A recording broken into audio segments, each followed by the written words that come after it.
Hello and welcome to Mind Shifters Radio. I'm Tim Hayes. I'm your host for the first hour. And today is Wednesday, July 30th, 2025. As always, we're grateful to everyone who's joining us here today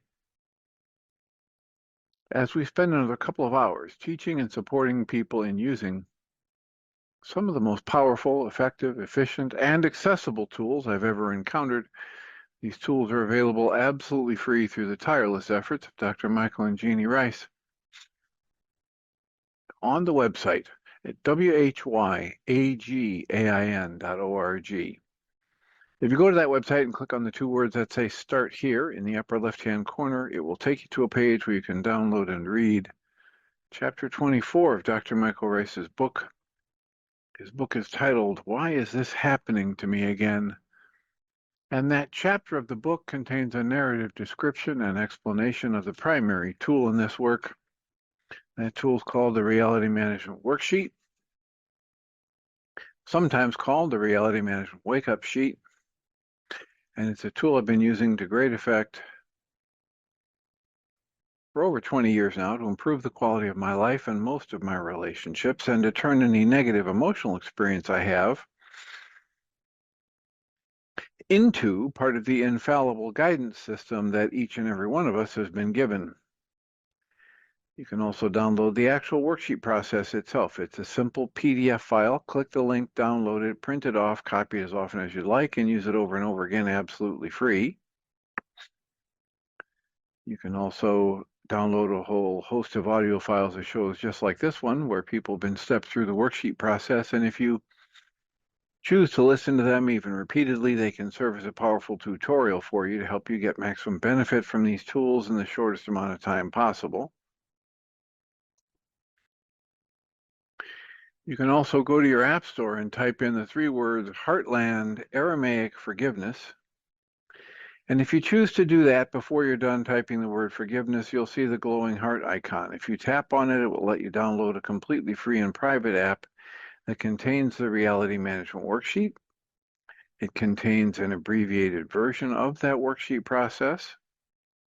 And it contains a copy of the Dragon Klingon game, which is a wonderful way to introduce these tools to even younger audiences.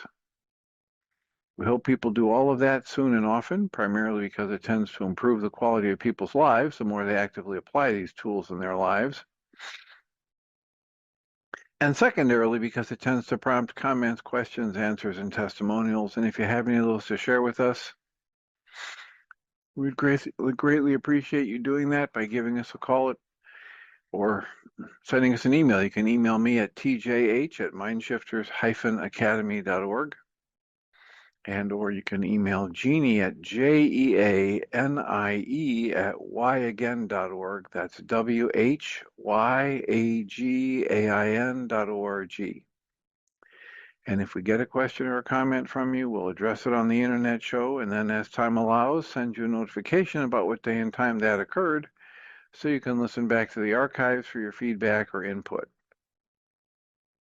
And we greatly appreciate it whenever anybody chooses to do that, because it makes it so much easier for us to live into our intention with this work. The intention we have with this work is to be of service, and that is just infinitely easier to do when we know how these things are landing for you. So please let us know. And and let us know what's on your mind. We are here on a Wednesday. It's plenty of time for comments and questions or to direct the flow of the topic today. If I don't hear from people, I will return to the book A Walk in the Physical by Christian Sundberg. Okay, you're hearing from people. This is Hello, one people. Hello, people.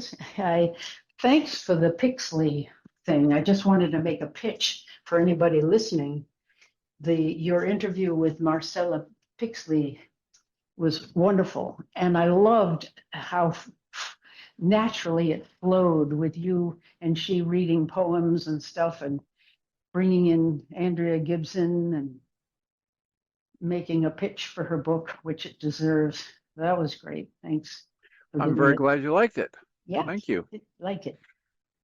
What else did I want to say? Oh, this is more for Michael, but I'll say next Friday, not this Friday, next Friday, Michael Rice is, no, you are interviewing. Yeah, you're doing it. Sorry, I'm getting confused.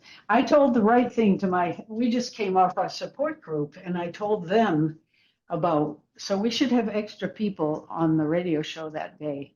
I sent them all the link to the Zoom and told them the date that Christian Sundberg would be on the radio show. So again, and I'm trying to spread the word because that should be a very interesting time. Did you get my questions? I did. Oh, good. I haven't made the time to We'll run just through use, them yet. no, that's fine. Just use what you can. You sent them in a text. Yeah, I have them here. Okay, good. I have this new phone number and we've noticed some problems here and there. Some things don't go through. So I'm glad you got it. All right, I'll get off and listen. Are you on an Apple system or an Android? Apple. Okay. Yeah, What was the reason for changing phone numbers after all this time? I know, it's crazy. We were having trouble with our carrier and someone recommended that we combine with our Wi-Fi, which is Verizon. So we went to a Verizon store and the guy said, if you combine them, you'll get free new iPhones. And Tim's was like an iPhone 8, wasn't even updating anymore. And mine wasn't that old, but since it was part of the deal, we changed. And he said, since you've been having trouble with this carrier, trouble being they weren't local, so you couldn't go to the store and have them fix something, and they never answered their phone. And they were sending us, Tim and me, they sent us 2 new chips to put in our phone, didn't explain why we had to do it, but they said we have to back everything up first into the iCloud. And I was nervous. I tried to call them for support to do that. Never heard back, so I thought, all right, it's time to change. And because that carrier was not communicating, keeping our old phone number would have meant negotiating with them. And I said, we just can't reach them. So he said, all right, new number then. Plus, Tim and I get tons, as we all do, tons of political texts. And I thought maybe this would throw them off course by getting a new number. So that's why. Well, I hope that works for you.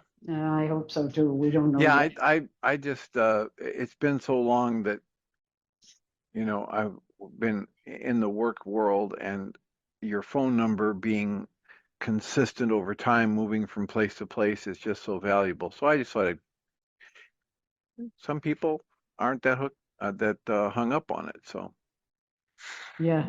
Well, I know it's a nuisance to change, but I sent notices around to the people who we're involved with, and it seems to be going all right so far. yeah, it shouldn't be that big a thing. It's pretty easy to do with technology these days. So yeah. All right. Anything else from you about the topic, or a Christian who will be coming just to this very show at this very hour to be interviewed, to talk with me and you and whoever else shows up? Sorry about that. That was a brain glitch. I have those. I think it's the aging process. Brain glitches. Yep, it does happen. And of course, everybody's got their ideas about why and how. I think, part of it is if we're paying attention, if we're well rested, if we're focused, if we're trying to do too many things at once, right? Oh, yeah. And some of it is age, and some of it is a diet. And so, I just chuckle at it when it happens. Yeah, good. That's the way to go. All right. So you're going to be on the show tomorrow, huh? In spite of your birthday? In spite of what? They had a big party. The whole town is showing up for my birthday. There's a parade, and I'm just going to miss it. I'm going to be here on the show instead. Well, you never know. Yeah, I suppose some people do treat their birthday as some kind of a big holiday that everybody should celebrate. But no, I'll be here. I'll be working. All right. It's My just another mother-in-law, day in the life, as they say. right, I feel that way too. Tim's mother used to lie on her bed with the phone, the old-fashioned kind of phone on her belly and wait for calls the entire day. I don't feel that way about it. That's an interesting picture. Yeah, well, she was a sketch in huge personality. Great mother-in-law to have, and thank God she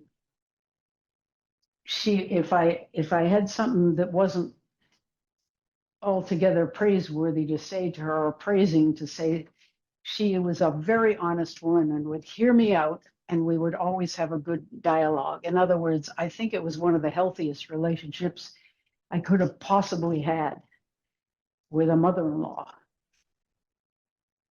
Good. Yeah. All right. Enough of me talking as usual. I'm going to get off and listen. All right. All right. Well, thank you for the comments and questions, and for reminding us that Christian Sundberg, the author of the book we've been reading from here, will be joining us on the 8th, which is just a week and 2 days from now, essentially. Gosh, Dr. Tim, you and I are the only ones on the radio show. I realize it's much more than that because you record it and it's in the archive. So again, I will say goodbye. All right. Okay. All right. So in the Q&A, we're at a question that reads, I've heard that we are each a small fragment of God or the Creator, and yet I've also heard that we each have the power and our potential of the Creator or God. How can these both be true? And Christian writes, well, because when we are human, we only remember being human, and we use the assumptions learned in our local system to try to understand all of reality. So, for instance, we think of, quote, less than, close quotes, and, quote, greater than, close quotes, as being fundamentals. In other words, an absolute bedrock trait of existence.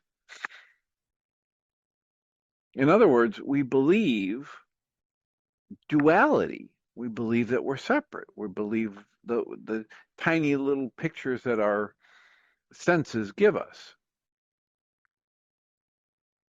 And we believe that there are spectrums like greater and lesser, and that that's a fundamental characteristic of our nature and our reality.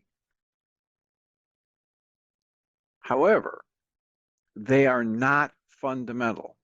Time and distance and separation are not our essence. They're just not. You can't use duality logic, which is the basis of logical subordinate systems, against that which transcends that logic. It even,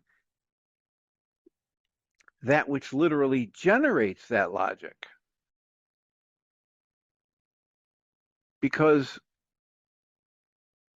I mean, this is just, he's got a bunch of words here that come together that essentially say, look, what we're talking about, we don't have words for.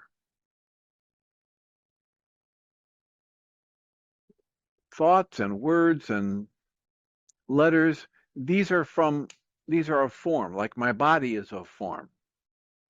Thoughts are of form. And there is that which goes beyond form. There is that which gave rise to form. There is that in us that can step back and observe form. So we must not be the form, because you can't both be something and self-referentially observe it, at least in this reality. So fancy words, a lot of them saying, listen, the separation that you experience between yourself and other people isn't the essence of your nature. It's just this byproduct of the constraint system that you bought into to try and do some heavy lifting, some work of practicing to choose for love in more and more difficult circumstances. So he says, so all of this being the case, it's almost impossible for us to speak to this topic successfully with words. And yet I think this question is best addressed by this Rumi quote. The Rumi quote is, "You are not just a drop in the ocean. You are the mighty ocean in the drop." And then Christian writes, "These two things seem paradoxical, but are not paradoxical, and in fact are both true." We might say that the drop in the ocean is not the whole ocean, but is still the ocean and has the potential of the whole ocean. So again, just try to soften the part of you that wants to, clash and argue against this and generate things like frustration or irritation or righteous indignation. Just notice the internal machinations that you go through when you hear conversations like this or readings like this. Just notice it. And notice that you're the one creating it. It's not being done to you. I was having a conversation with somebody earlier today, and no less than 4 times in the conversation, I interrupted them to say, your frustration is not caused by the outside circumstance. And they'd say, well, I didn't say it is. And I said, well, you said this frustrates me. Well, what I meant is, okay, but if I'm saying it in terms of this frustrates me, that statement on my part carries the revelation that there's a part of my brain that still thinks people and things outside of me create and maintain my emotions. So some people buy into this more easily than others. Some people cling to the idea that when somebody talks about the way they're saying something, that they're just nitpicking. But I have experienced this to be a very powerful tool. When I catch my own thoughts and I make the change and I state it in a way that's more accurate, I generate a lot of frustration about this situation. Or I generate frustration and my mind wants me to believe it's about that external situation. And if I'm willing to do that, and then willing to work with the negative and therefore false beliefs that underlie that statement coming out of my mouth, it makes my work go easier. I make more progress more quickly. The next question he offers in the Q&A is, it never seems to dawn on non-materialists that the very act of proposing that any, quote, thing, close quotes, is non-material, that is an act of differentiating it from its surroundings. And the only way you can differentiate anything is via material difference, properties of some sort. If a thing has properties, then by definition, it cannot be non-material, as properties are the very definition of material. So, non-materialists find themselves stuck in an absurd loop. They propose that non-material things exist, yet the only way something gets to be a thing is by having material properties. Something with 0 properties is equivalent to, quote, does not exist, close quotes. There is no difference between a thing with 0 properties and no thing at all. And Christian writes in response to this, he says, the following comment is only true to the local thinking mind. And here's the thought, quote, something with 0 properties is equivalent to something that does not exist, close quotes. There is no difference between a thing with 0 properties and nothing at all, close quotes. The differentiation that the questioner is referring to is specific to duality. So I just heard Guy Finley's voice in my head saying, "Go slow here, go slow." So there's a presentation. It isn't really a question; it's a statement this time, and the person says, "Look, if you're talking about things that are in the non-physical, non-material, you're talking about things that do not exist by definition." And Christian comes in and says, "Okay, only a mind rooted in the duality would assume that this is true. Only a mind that has been conditioned, and as a way of mastery would say, has been shoved full of trivialities, the way a mind gets shoved full of trivialities on this continent, in this physical reality. Only that kind of mind would be programmed to say, this is all there is, it's cut and dried and can't be anything else." Then he writes, "Beingness transcends that duality. When beingness knows itself in its fullness, beyond all form and beyond all individual properties in our universe, when beingness knows itself in that way, beyond all form and beyond all individual properties, it is full in that moment, not empty." He says, "I can't say it any other way. This is not an issue of human intellect." Just trying to stick with that. There's a statement. This is not an issue of human intellect. You're never going to sort this out with your 9-bit mind and the logic that's been programmed into you through your language, etc. Because the human intellect deals with discrete forms and it uses its thought process, thinking, to try to understand them. So this kind of a statement or a question or an observation can't be dealt with at the human intellect level. It must be dealt with at the being level, at the non-physical, at the soul level, at the awareness level, at the consciousness level. So Christian goes on and says, so to know the truth of what I'm saying and what I'm trying to say with these words that really can only point in a general direction, to know the truth of this, you must experience it as capital B being, not as an earthly intellectual thought. As long as local human thought is alone being used to rely upon to get this thing discussed or talked about, then a greater truth is not findable because human thought deals exclusively with concrete form and with the rule set of duality. And what is actually true, capital T truth, transcends and contains all form, and it was here long before the rule set of duality.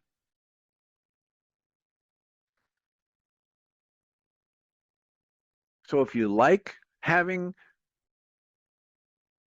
intellectual, philosophical discussions about these things, go right ahead.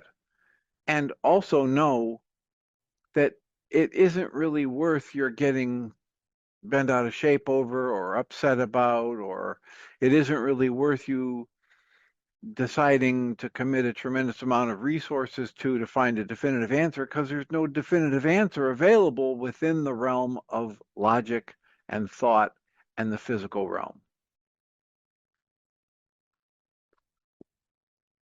So the next question that's offered up here is, when we hear that form arose from formlessness, does that mean existence comes from non-existence?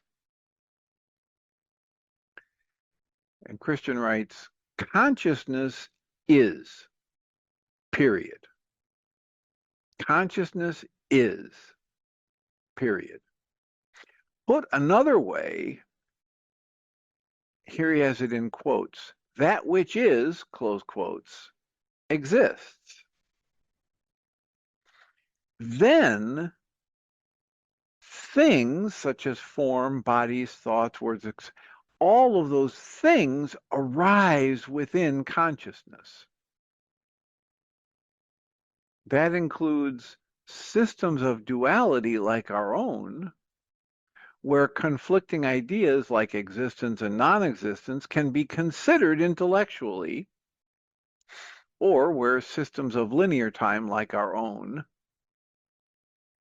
where serial causality can be considered intellectually. This comes before that, and then this happens after that. So to put it another way, consciousness exists, and ideas like non-existence, existence or non-existence, arise within the consciousness. So again, we are banging our head against a brick wall here if we're trying to make much more sense of this than this. Suffice it to say, once somebody has said, hey, look, we don't really have any words for understanding or talking about or encompassing this life experience that you've been having, that you've had, or that you're about to have. And then people say, okay, I get it. There are no words for this. I get it. I get it. And now tell me again about this thing. So we just keep beating our head against the wall. And if I just use the core of this work in response to that, I say, okay, breathe and soften and allow. You don't need to keep generating all of that frustration and tension and irritation or righteous indignation or shame or guilt or upset. You don't need to keep creating that, especially once you become aware of the creative process and what you have dominion over in that process. You can choose. This is a spiritual faculty. All the great teachings talk about it. And you can choose to immerse and allow. You can choose to generate and strengthen and perpetuate gratitude and questioning and that childlike curiosity, which is so often recommended in the deeper traditions of spirituality.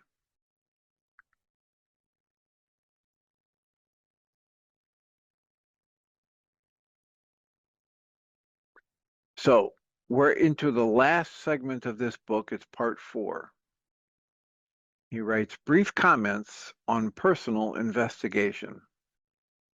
And he asks the question, how can we know our greater nature? And Christian writes, while each person's process of investigation will certainly be unique, here are just 4 simple ideas to consider. And then he puts in a disclaimer. He says, I have no interest in telling anyone what to do or how to live. I present the following ideas for consideration only in the hope that they may be helpful to someone. And then he writes, first, deeply investigate your own awareness. Consider committing to a long-term meditation practice so you can actually, experientially discover what you really are beneath your thoughts and ideas. Don't settle for thoughts or beliefs. Rather, remain rigorous in your alert investigation of what the present moment itself actually is, what your experience actually is, and what your awareness itself actually is beneath the thoughts and the judgments. This process can potentially take years. However, the pursuit is more than worthwhile. You can see this segment he has titled Meditation, How to Start, later in the book, for just one possible simple but effective exercise. He writes, the human portion of you is just one small portion of you. Your consciousness already exists beyond the physical reality system right now. By becoming increasingly familiar with your alert awareness itself, the larger parts of your being can naturally rise back up to you on their own. So that's the first point. The first point is his invitation for all of us, each of us individually, to deeply investigate our awareness. The second point is an invitation to be completely open to what the spirit and the deeper parts of yourself are trying to show you, even if what you are shown is difficult or it's contradictory to your current viewpoint. The spirit has a much higher vantage point than your local human character. Be willing to be intuitively shown, even if you do not intellectually understand. So this relatively short paragraph has my mind screaming, this is what Rilke was talking about. The poet Rilke, when he said we must learn to live in the question. Nowadays, when I say that, I say to myself, we must learn to live in this questioning state, in this wide open childlike curiosity state as much as possible. In the anthropologist's framework and perspective, that framework that says, I just want to understand. I don't want to label. I don't want to interpret. I don't want to distort it in any way. I just want to understand this, this piece of data, this culture, this set of personalities, this geographic location. I just want to study it for itself and understand it without distorting it, or trying to force it to fit into a pattern that makes sense to me, etc. So the anthropologist's perspective is that second point. And the third point he makes is it's an invitation for us to be willing to actively search out and reevaluate our own beliefs, even our core beliefs, and to take ownership in how the meaning and interpretation that we have brought into this, our beliefs and is affecting us and others in our lives. He writes, our experience on earth is deeply colored by what we believe. When we are able to consciously identify our own beliefs and the meaning that we have placed on the content of our life, we are able to see more clearly. When we are able to consciously identify our own beliefs and consciously identify the meaning that we have placed on the content of our own lives, we'll be able to see more clearly. Personal belief identification and evaluation can be an important part of the investigative process. There are several different times in the way of mastery where it calls us to this very thing. Dig a little deeper, go a little broader, ask to be shown, get very, very curious in a wide open sense about what is it you truly believe? What is it that you're holding on to? What is it that you value most?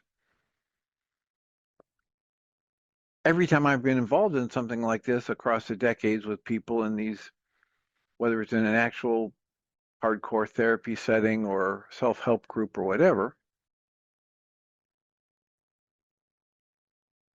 every time people start questioning this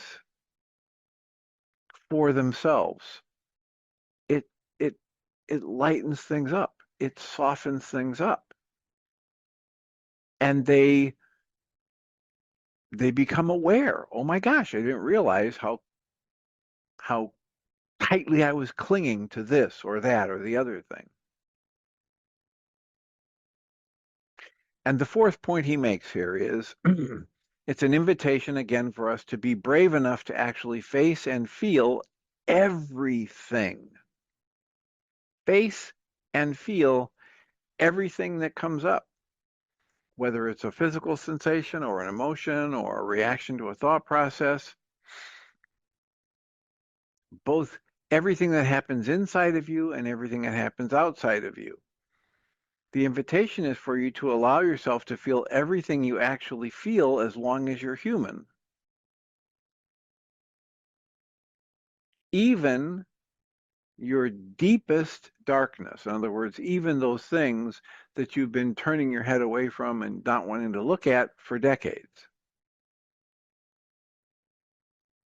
Christian writes, be willing to feel, be willing to take ownership for yourself and for your world, and be willing to be vulnerable, wide open, and be willing to completely surrender your need for control.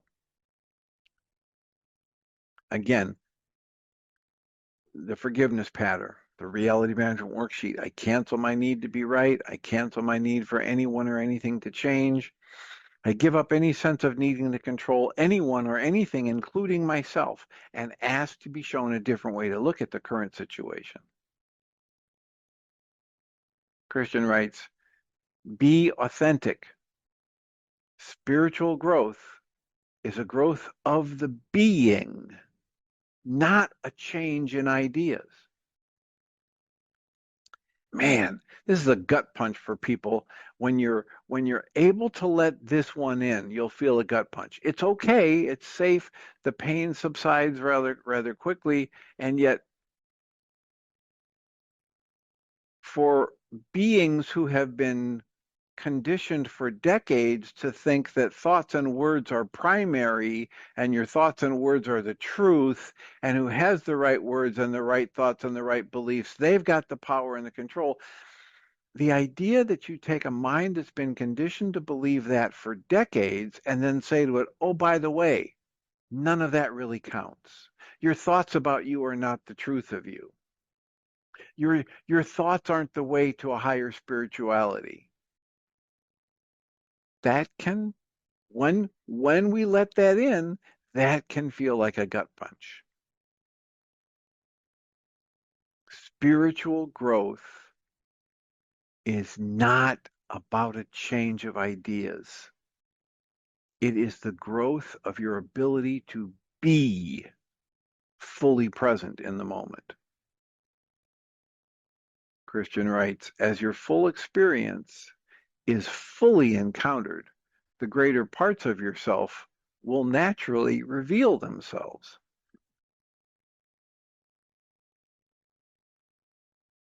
And then Christian writes, in all four of these things that I'm recommending, as with all spiritual pursuits, it's important to take, quote, the long road, close quotes. Spiritual growth is not a quick accomplishment. The expansion of being often takes time. Be willing to allow the process to take as long as it will. You actually are an immortal being. You have all the time you need.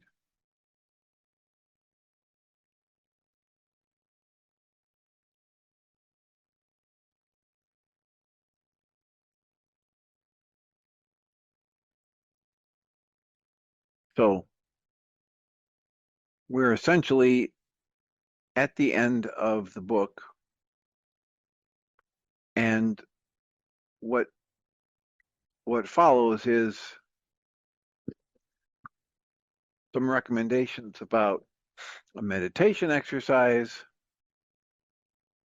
and then a question, how can all this be practically applied in our world? And Christian writes, that is up to each of us. You know where love is needed in your life. You feel where you are called to be and do. As the quality of your intent improves toward love, the actions must follow.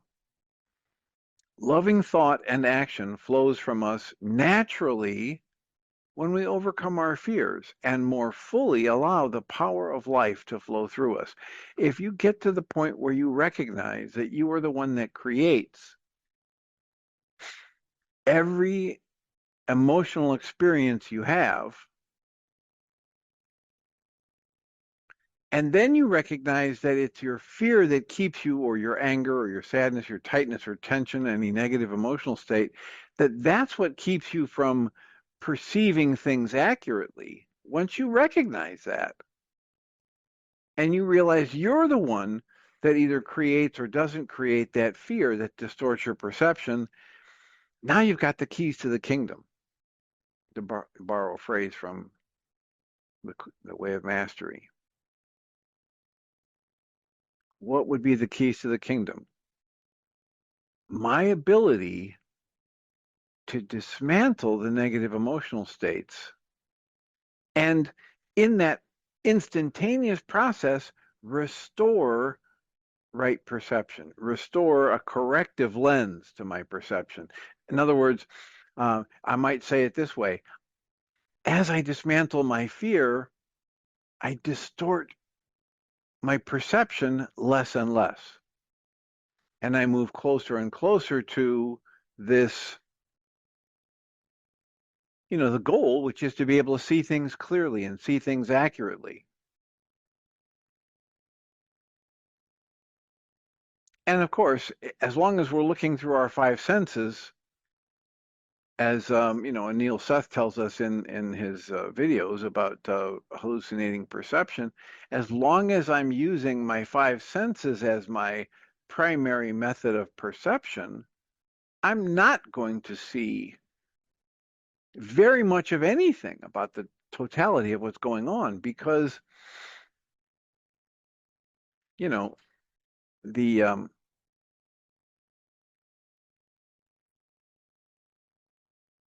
just if you do nothing other than take the Harvard research that Michael Rice likes to quote about how in 1/25th of a second, 10,000 units of electrical activity are firing in my brain,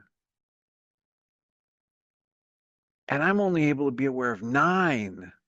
I'm only able to be aware of 9 individual bits of information while my brain is processing 10,000, and probably 20 trillion bits of data are hitting my senses in that same period of time.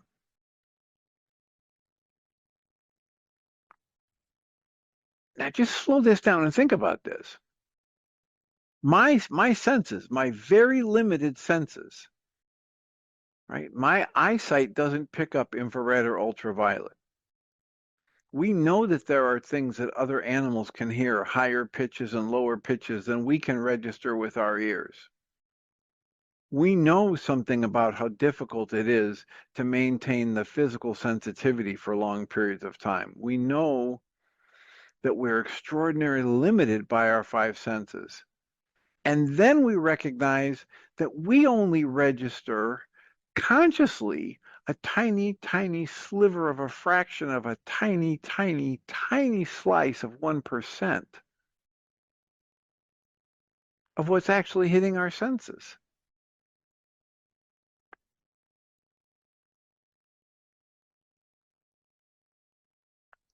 I was trying to think of a way to talk about this that even approaches how ridiculous it is for me to think that I know what's going on.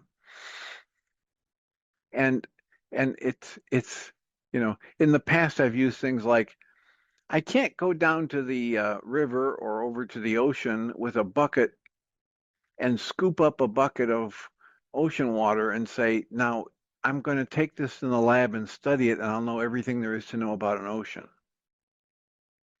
Because that's absurd, right? For one thing, it's just a tiny fraction of it.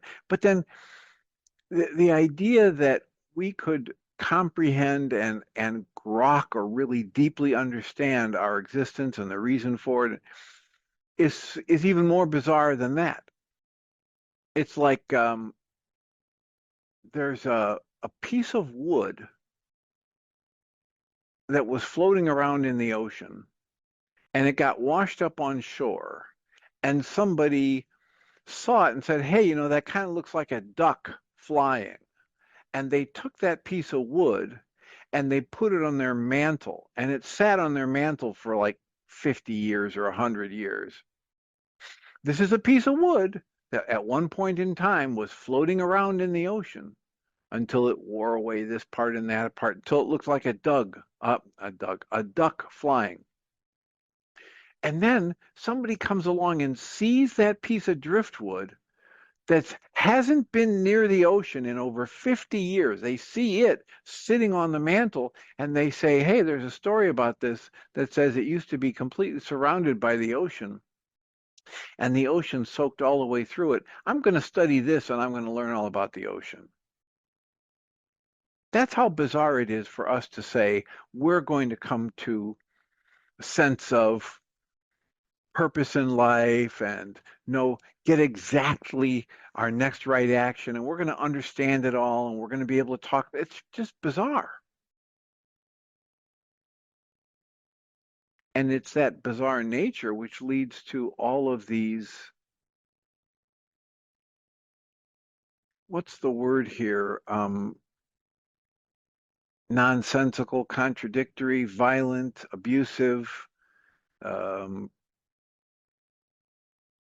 I'll use the phrase irrational. It just, even within our own logic, it doesn't make sense that people would be so violent and so negative and so abusive to each other and themselves. I mean, we we're surrounded by a culture which literally promotes us doing things that are unhealthy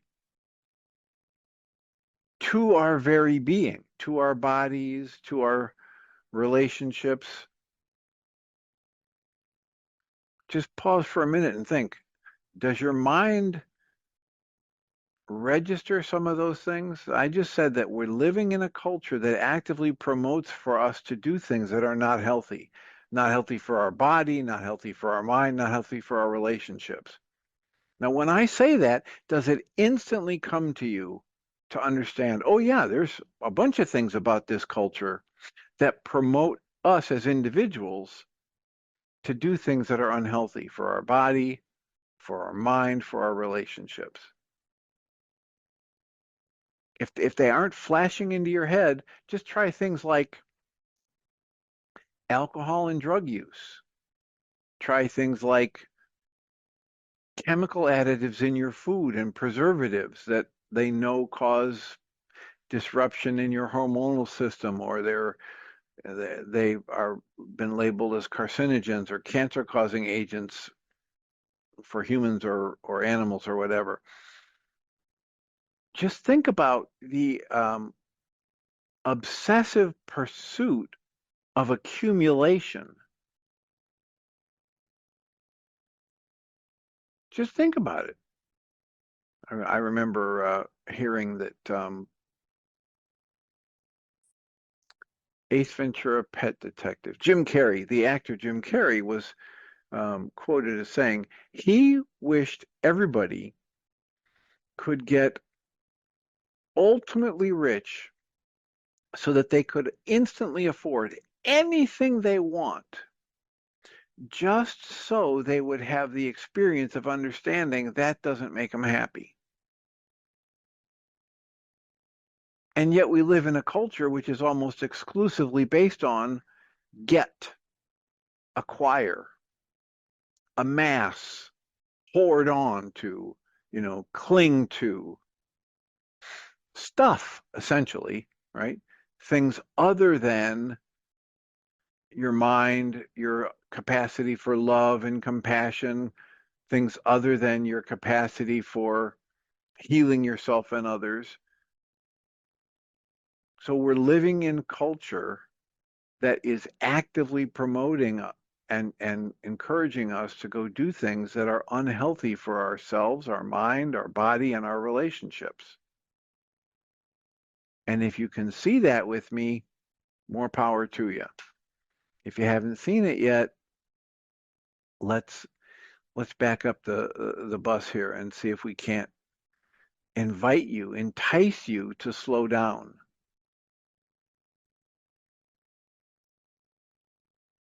So he writes, you have all the time that you need.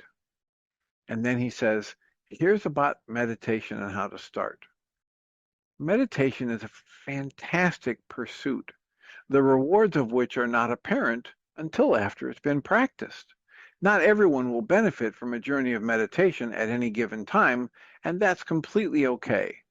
And yet, for those who are ready, It is a life-changing, life-enhancing practice and a very powerful investigative tool. There are many different ways to meditate, and different methods will work better for different people. What follows is just one that I found helped me, and I feel it has the potential to help others.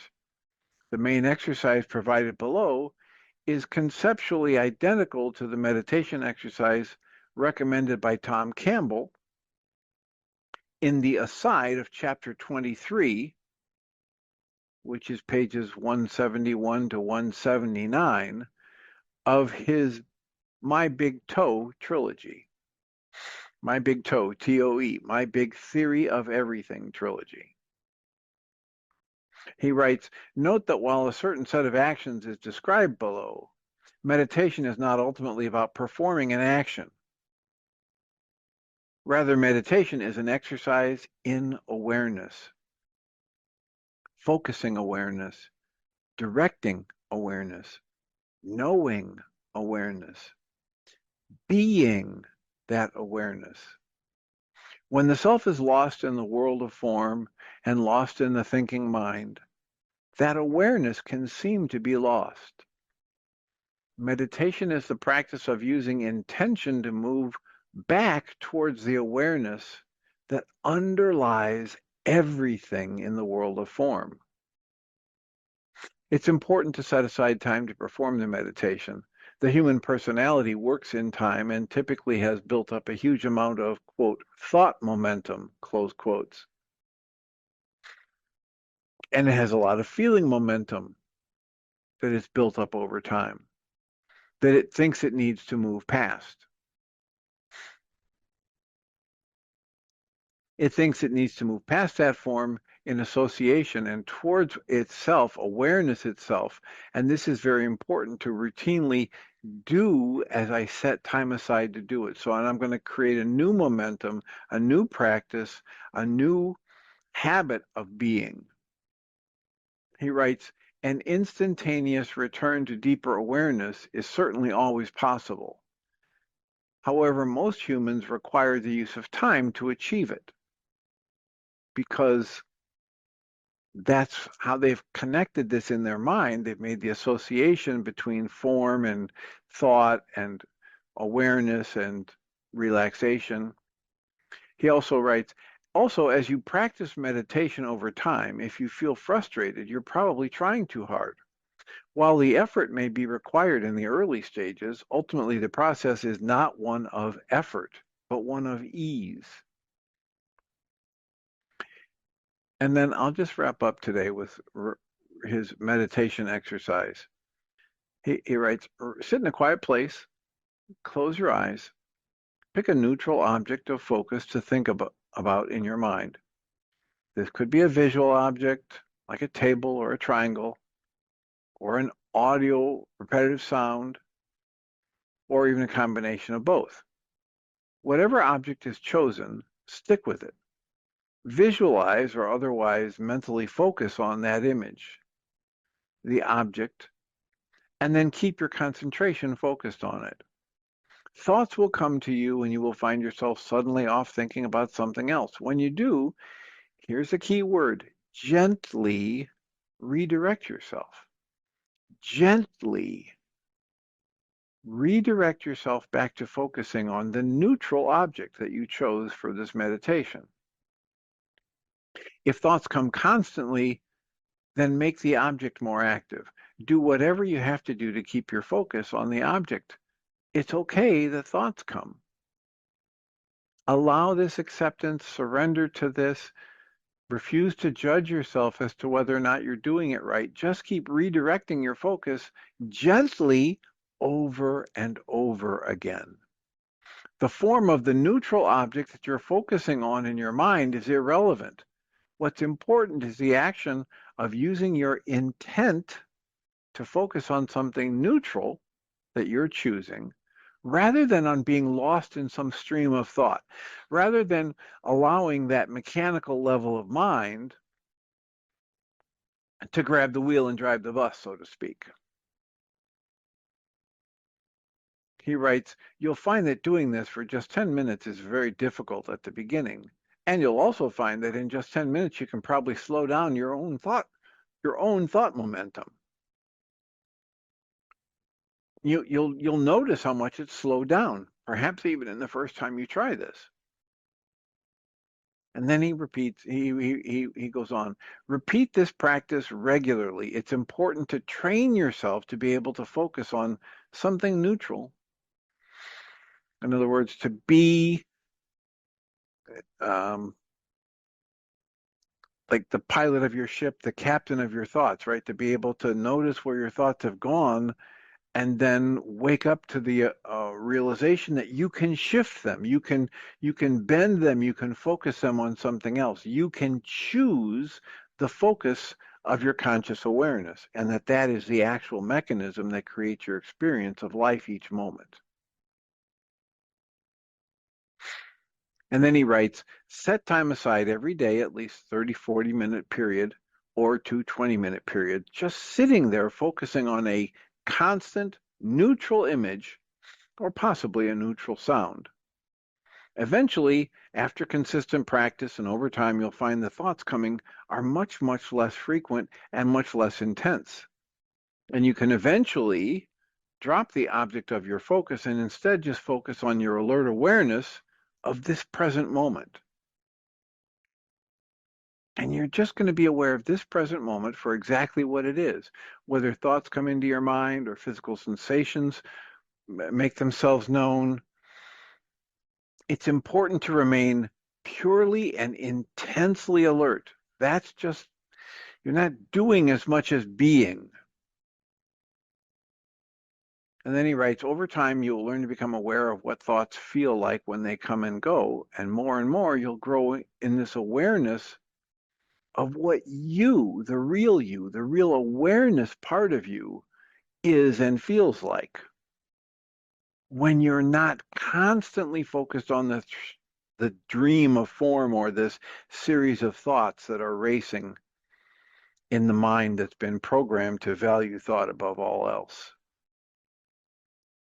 He writes, throughout this whole process, it's important not to judge yourself or your progress.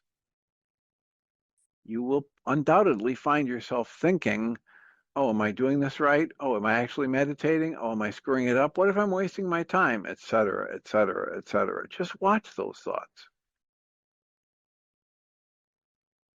Just understand that meditation is not an action within form. It is learning to prioritize listening to thought, and it is shifting of attention away from form to your own alert awareness of awareness itself.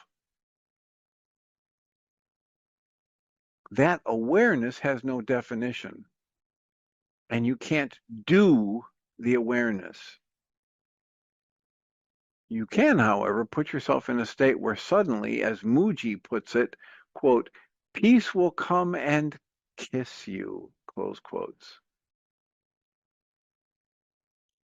And Christian writes, what an amazing experience that is.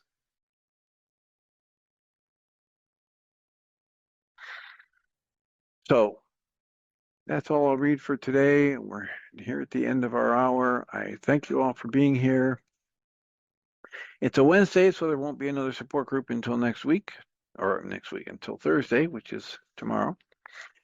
But I will remind us all that we come from love. We're made of the stuff that we call love. We actually are love, and everything